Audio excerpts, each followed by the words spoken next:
रोकता था। ये गैसें भी आने तो दे रही हैं लेकिन बाहर जाने से रोक रही हैं। ठीक है, तो जो काम ये कांच का था वही काम इन गैसों का है। ठीक है, इसी कारण इन गैसों को हम क्या बोलते हैं, ग्रीन हाउस गैसें बोलते हैं।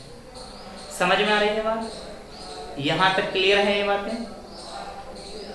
आगे ध्यान देंगे।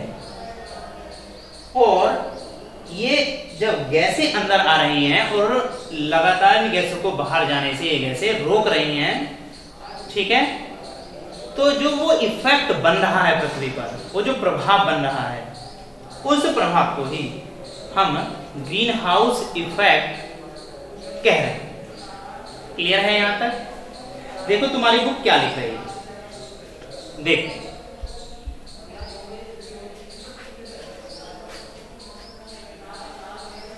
आपने देखा होगा कि शीशे की बोतल के अंदर का तापमान बाहर के तापमान से काफी अधिक हो जाता है।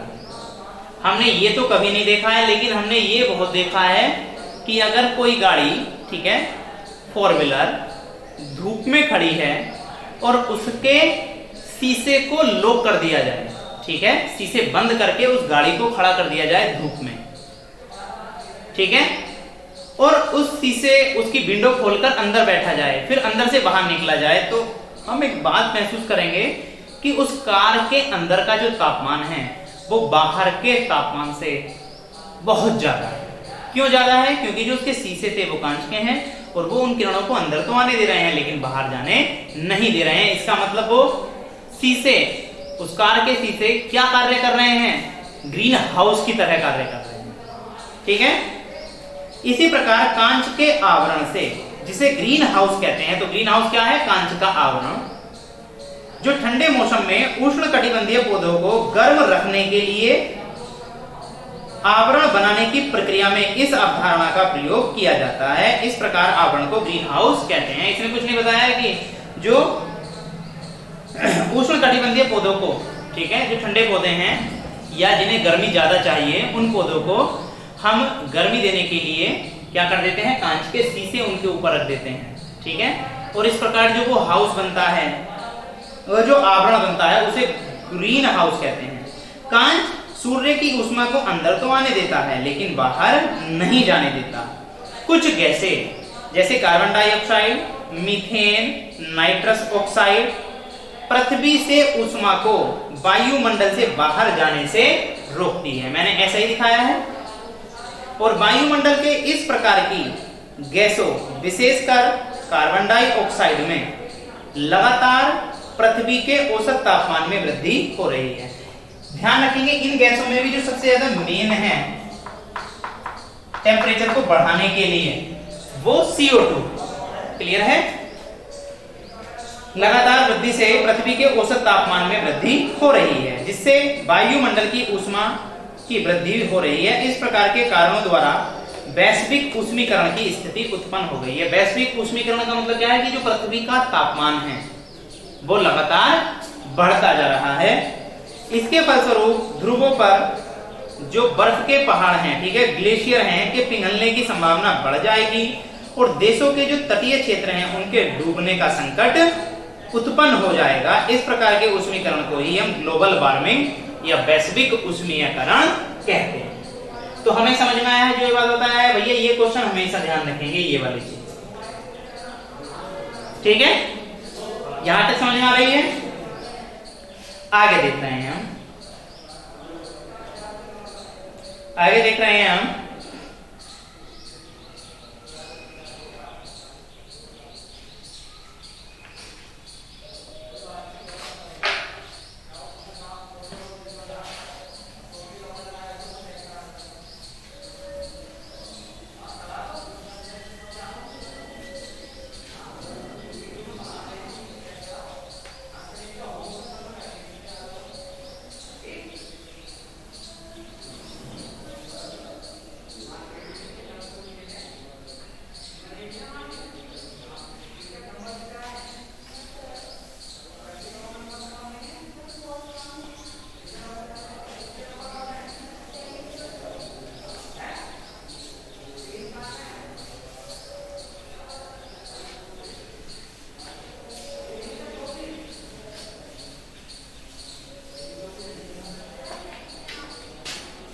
देखेंगे।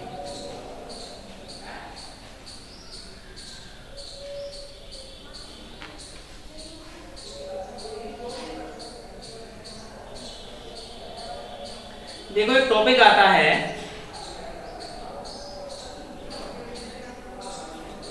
वन्य जीवों का संरक्षण। ये टॉपिक हमें समझना है। जो वाइल्ड लाइफ है उनका कंजर्वेशन कैसे करेंगे।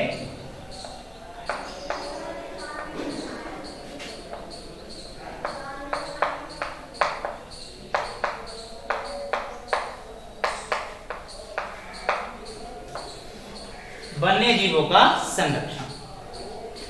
देखो वन्य जीवों का जो संरक्षण है हम दो प्रकार से कर सकते हैं। एक तो कर सकते हैं स्वस्थानीय संरक्षण,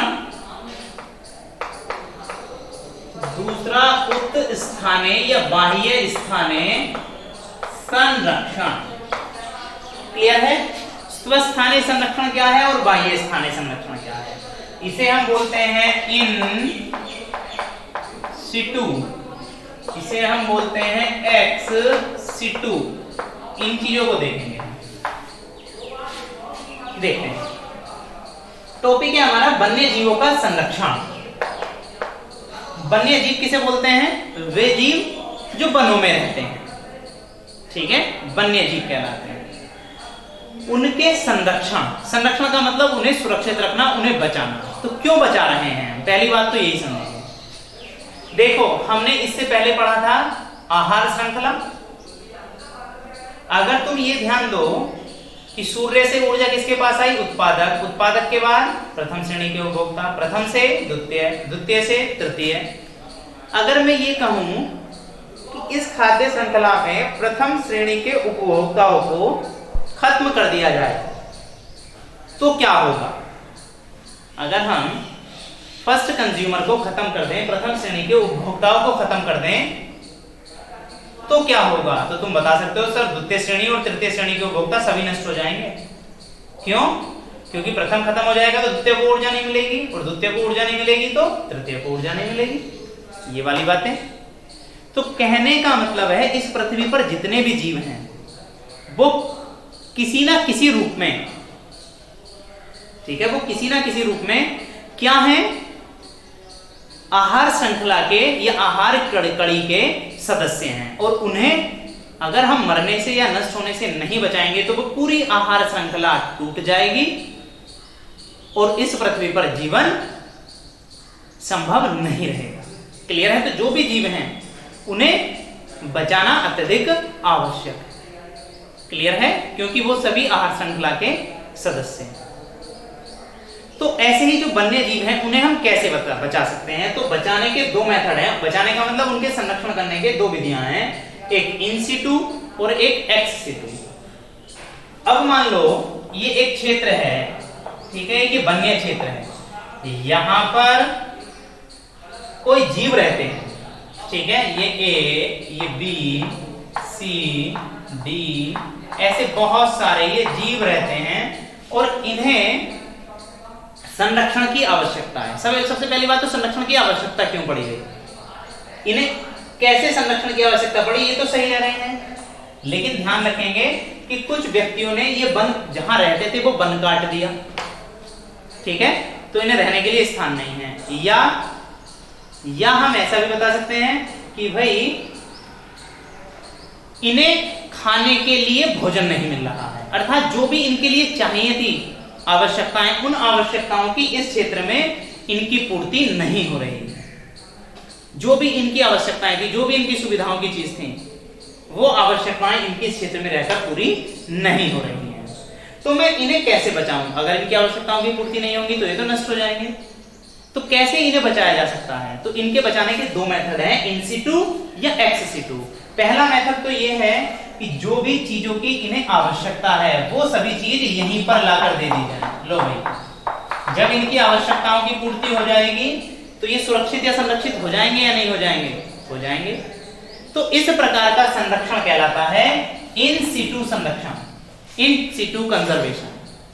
पहला मेथड है, जीव जिस वातावरण में रह रहा होता है उस वातावरण में ही, उस क्षेत्र में ही, उस प्राकृतिक वास स्थान में ही उस जीव की आवश्यकताओं की पूर्ति करके उन जीवों को संरक्षित करना ही इन सिटू कंजर्वेशन कहलाता है।